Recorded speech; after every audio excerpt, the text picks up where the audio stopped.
नमस्कार दोस्तों, आज का एपिसोड मेजर शैतान सिंह भाटी जी, जो राजस्थान के जोधपुर जिले के रहने वाले थे, उनको डेडिकेट है। मेजर शैतान सिंह की गिनती हमारे देश के उन महान वीरों में होती है जिन्होंने न केवल अपने सर्वत्र देश के लिए निछावर किया बल्कि औरों को भी प्रेरित किया कि वे युद्ध की उस कठिन घड़ी में जब देश संकट में था तो आगे बढ़कर दुश्मन का न केवल सामना करें बल्कि उसको आगे बढ़ने से भी रोके। आज के सुबह का ये हमारा दूसरा पड़ाव है। हम हैं मेजर शैतान सिंह परमवीर चक्र विजेता इंडो चाइना वॉर के गांव में। मेजर साहब एक फौजी परिवार से संबंध रखते थे। उनके पिताजी जोधपुर स्टेट सेना में अफसर थे और उन्हीं को के कदमों पे चलते हुए उन्होंने भारतीय सेना को ज्वाइन किया। अपने जीवन काल में उन्होंने 3 बार देश का मान बढ़ाया। नागा हिल्स, 1961 के गोवा अधिकरण और फिर 1962 में इंडो चाइना लड़ाई में हिस्सा लिया। 18 नवंबर 1962 रेजांगला पास की लड़ाई में 13 कुमाऊं रेजिमेंट की सी कंपनी की अगुवाई करते हुए उन्होंने बहादुरी, लीडरशिप और सूझबूझ का प्रदर्शन किया और दुश्मन को आगे ना बढ़ने दिया। इस कार्य को करने के लिए न केवल उन्होंने प्राणों की आहुति दी और देश के महान शहीदों में अपना नाम अमर कर लिया। इस कारण से भारतीय सेना ने उन्हें सबसे बड़े सैन्य पदक परमवीर चक्र से भी शोभित किया। आइए इस महान सिपाही को अपना नमन करें और उनके भतीजे श्री राजेंद्र सिंह भाटी के शब्दों में इस घटना और उस समय की यादों को साझा करें।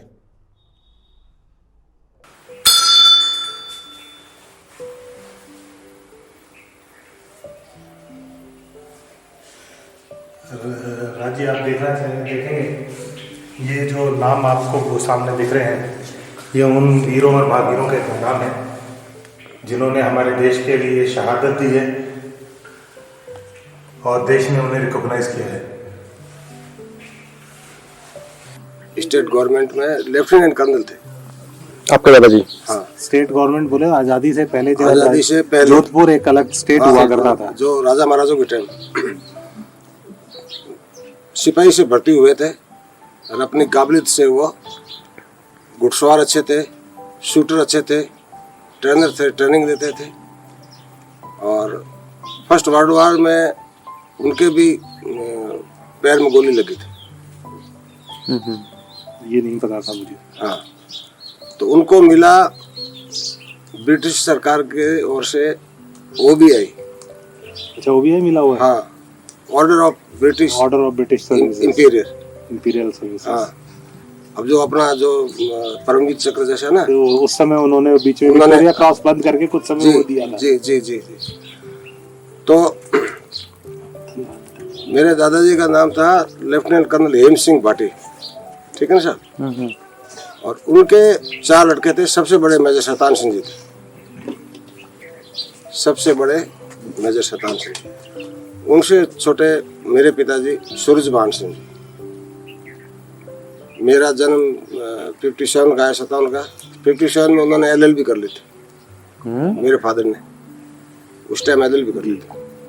मेजर शैतान सिंह जी ने MA किया, हिंदी और इंग्लिश में, ठीक है सर? उस टाइम में एजुकेशन नहीं थी, सुविधा नहीं थी, स्कूल नहीं थी, कॉलेज नहीं थी। तो मेरे दादाजी ने वो उस टाइम बच्चों को शिक्षा दिलवाई। तीसरे नंबर थे मेरे अंकल लाल सिंह जी, वो आगरा यूनिवर्सिटी से थे, वहाँ से। और सबसे छोटे पृथ्वी सिंह जी। तो मेजर शैतान सिंह जी ने अपने भाई पृथ्वी सिंह जी को उस टाइम ये पटवारी होता ना, हाँ जी, पटवारी में लगवाया था। अच्छा, तो ये तो रहा हमारा परिवार। मेजर शैतान सिंह जी तो हमारे परिवार को गवर्नमेंट ने आर्मी की तरफ से भी कोई आप इच्छुक है, आना चाहते हो, तो मेरे फादर ने मना कर दिया। अच्छा, सबसे छोटे जो पृथ्वी सिंह जी पटवारी थे जी, उस टाइम ये RSC थी, BSF बाद में बनी, 63 में बनी मेरे 63 में। तो इनको डायरेक्ट PC दे लिया, प्लेटून कमांडर, 2 स्टार। तो पटवारी वाली रिजॉइन देकर इसमें चले गए, क्योंकि मेजर शैतान सिंह जी के परिवार को उस हिसाब से वो अब काफ़ी साल हो गए। 2000 में वो रिटायर्ड हुए कमांडेंट से, कर्नल से, BSF में।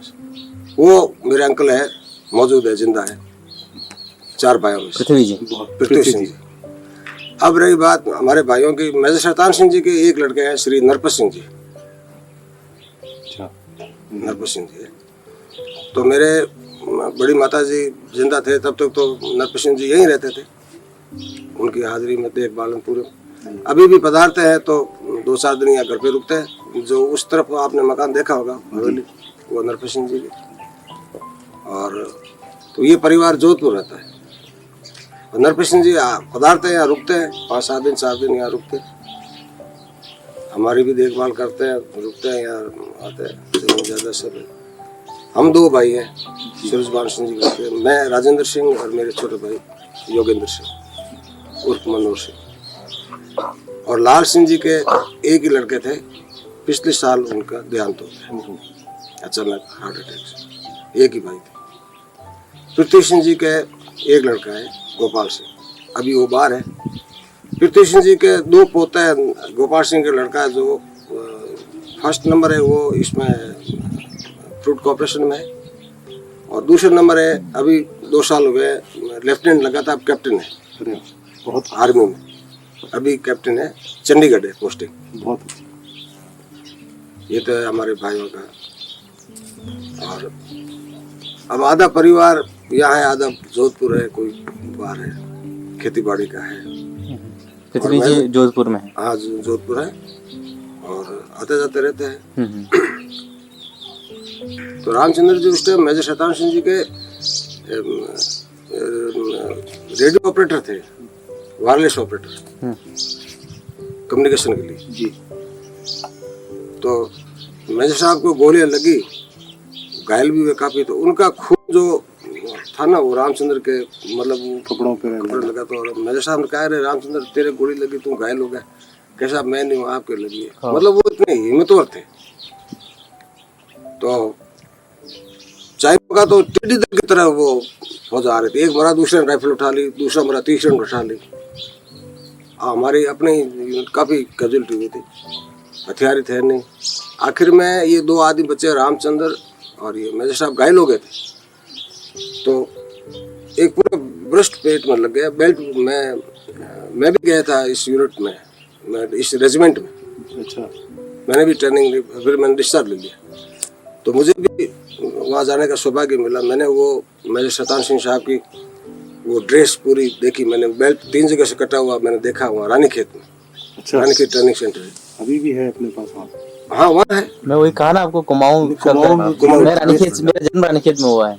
आपका? हाँ जी। हाँ। तो मैंने वहाँ ट्रेनिंग की, ठीक है। फिर वो जो संजोग होता है जी, तो मैंने इच्छा से वो डिस्चार्ज दे दिया।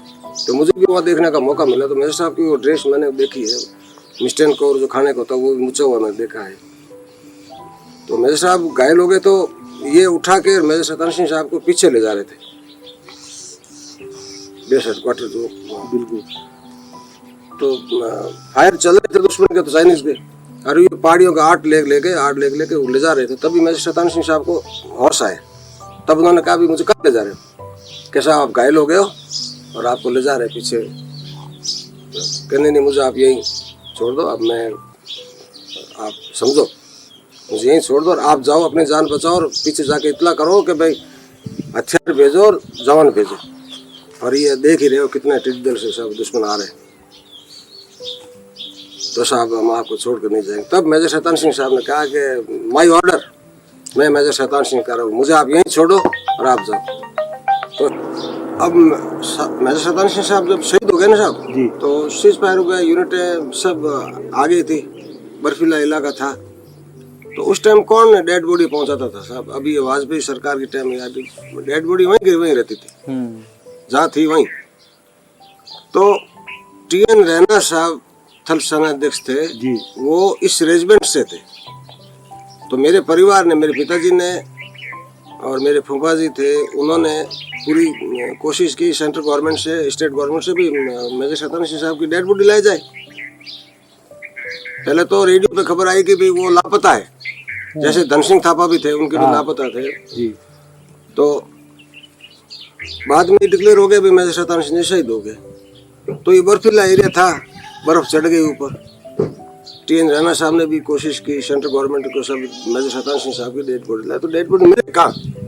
साथ में कौन था? रामचंद्र जी देख जी जी हाँ, तो रामचंद्र जी साहब से वो कांटेक्ट किया, तो रामचंद्र जी ने बताया भी मैं वो जगह देख लूंगा, बर्फ वो फरवरी में। अब देखो 18 नवंबर से फरवरी, अब देखो 3 महीने 18 नवंबर को शहीद हुए थे, ठीक है ना सर, सुबह के टाइम 18 नवंबर को रात को। तो दिसंबर, जनवरी और फरवरी, तो फरवरी में रामचंद्र जी गए वहाँ हेलीकॉप्टर से, फिर वो अंदाजे क्योंकि उन्होंने लड़ाई लड़ी है तो वो एरिया उन्होंने अपने चिन्हित कर रखा था भाई यहाँ एक बड़ा सा अंदाजन, वो बता रहे थे, रामचंद्र जी के कहने से बता रहा हूँ, वो उन्होंने अपने वो जो लड़ाई की पूरी कहानी, वो लड़ाई की स्टोरी थी, वो पूरे परिवार को एक साथ में बैठा कर उन्होंने बताई थी भी इस तरीके से जी। जैसे मैं बैठा हूँ ना, वो कुर्सी पे बैठे थे, वो कैप थी ना वो फौजी वाली जी जी, वो नीचे रखी, उसको बनाया कि भाई ये चुशुल की पहाड़ी है। अच्छा, फिर वो हम यहाँ थे, चाइनीज यहाँ थे, इस तरह से लड़े, तो वो पूरी बात बताई, तब तक उनके आंसुओं से कैप का ऊपरला हिस्सा पूरा भीग गया। बात बताते रहे, कहते रहे, आंसू गिरते रहे उसके ऊपर, टोपी ऊपर से भीग गई रामचंद्र जी।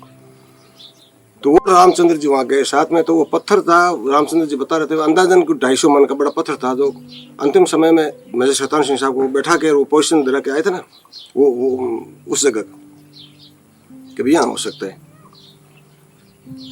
अब ये कोई बता रहे हैं कैसा कोई गडरिया था, उसने वो डेड बॉडी देखी, ये कुछ नहीं, ऐसा कुछ नहीं है। हकीकत में ये है कि भाई वो मेरे साहब जहाँ लड़ाई वक्त, आखिरी वक्त जो रामचंद्र जी छोड़ के गए थे, मेजर शतान सिंह ने कहा था कि ये मेरा ऑर्डर है, मुझे आप यहीं बैठो। वो लड़ते रहे और वो जगह उनको याद थी, तो फिर वहाँ खुदाई की, तो उसी पोजीशन में मिले, उसी पोजीशन। फिर उनको लाया 18 नवंबर और 62 18 फरवरी को दाह संस्कार हुआ जोधपुर में, 3 महीना बराबर। तो उनकी डेड बॉडी जोधपुर लाई गई। हमारे एक जोधपुर हिजाइनेस के रिलेटिव थे कर्नल मोहन सिंह जी। कर्नल मोहन सिंह जी को स्टेट टाइम जो भर्ती किया करता है ना साहब नए सोल्जर को, हाँ जी, तो उनको भर्ती मेरे दादाजी ने किया था। अच्छा। और मेजर शतान सिंह जी को भर्ती कर्नल मोहन सिंह जी ने किया था। जोधपुर हिजाइनेस है ना अभी, इनके ये कर्नल मोहन सिंह जी, उनके लड़के नरेंद्र सिंह भाटी मंत्री रह चुके हैं राजस्थान गवर्नमेंट, बिल्कुल रहे हैं जी। तो क्या है कि मोहन सिंह जी का बंगला था वहाँ मकान जोधपुर में, तो डेड बॉडी रीति रिवाज सब संस्कार के पहले जो हिंदू रीति रिवाज जो करते हैं सब मोहन सिंह जी के घर पे किया जोधपुर में। जोधपुर हिजाइनेस ने राजदादी से थे, जोधपुर अभी जो हिजाइनेस इनके दादी जी वो ओशिया के थे, बिल्कुल ओशिया से थे। तो उन्होंने कहा भी मेजर शतान सिंह का दाह संस्कार यही करो जो हमारे राज परिवार का होता है, जो कागा है जोधपुर में। वहाँ राजपूत के विशेषकर उस टाइम राज परिवार के जो ये थे ना, उनका वो दाह संस्कार हुआ करता था, हिजाइनेस नेशनल जो परिवार। बिल्कुल बिल्कुल। तो भाई मैं ये मेरा लाडला है और इनका ये मेजर शतान सिंह का दाह संस्कार ये हमारे यहीं कागे में करो। उनके कहने से फिर मेरे परिवार से पूछा गया तो ठीक है। तो वो दाह संस्कार जो मेजर शतान सिंह का है वो शतान सिंह साहब का जोधपुर कागे में किया गया। ये भी अपने आप में बड़े सम्मान की बात है। ये मैं बताना भूल गया, तो वहाँ किया। और कर्नल मोहन सिंह जी का मैंने बताया, तो कर्नल मोहन सिंह जी की स्टेटमेंट है कि भाई मैं सीओ था, मतलब कर्नल था इसका जी, और आज मैं सिपाही और मेजर शतान सिंह मेरा सीओ, मेरा कर्नल है शहीद होने के बाद। अभी यहाँ उनका मंदिर अभी आपने देखा है जी। साल में एक दफे जो नवंबर में वो बहादुर पक्ष होता था, आता था मेरे ख्याल में, या चांदनी रात को उस हिसाब से कहते हैं। तो वो साल में एक दफे मैं ये जागरण भी दिलाता हूँ मैं, साल में एक दफे जागरण, और 18 नवंबर को ये शहीदी दिवस। एक और बात है साहब, मेजर शतान सिंह साहब ने, अब तो ये फोन हो गए, बातों के साधन हो गए। पहले चिट्ठी, लेटर, तार, टेलीग्राम, तार यही थे। तो मेजर साहब ने कहा अपने भाइयों से कि पूनम के दिन इतने बजे आप सभी लोग चांद की तरफ देखना। पूनम के दिन सभी लोग आप घर के चांद की तरफ देखना और मैं भी देखूंगा, अपना मिलन वहां हो जाएगा। उनकी ये सोच थी, विचार थे कि भाई अब तो फोन पे बात कर लो, चेहरा भी दिखाई देता है, कितनी वो मोमेंट आ जाएगा ना। हाँ कि भाई चांद पूरा दिख रहा है, वो भी देख रहे होंगे। हाँ, तो घर वालों का कहा कि भाई आप फला दिन यानी पूनम के दिन इतने बजे आप भी चांद की तरफ देखोगे, और मैं जहाँ भी हूँ मैं भी चांद की तरफ देखूँ, आप भी देख लेना। मुझे भाई एक दिन मिल गए, मैं भी देखूंगा, मेरे परिवार चांद की तरफ देख रहा है, मैं भी देख रहा हूँ, तो मिलन हो गया। कितने अच्छे विचार थे उनके। सही बात। इस महान शहीद के स्मारक पे खड़े होकर मुझे राम प्रसाद बिस्मिल जी की एक छोटी सी कविता याद आ रही है। सरफरोशी की तमन्ना अब हमारे दिल में है, देखना है जोर कितना बाजुए कातिल में है।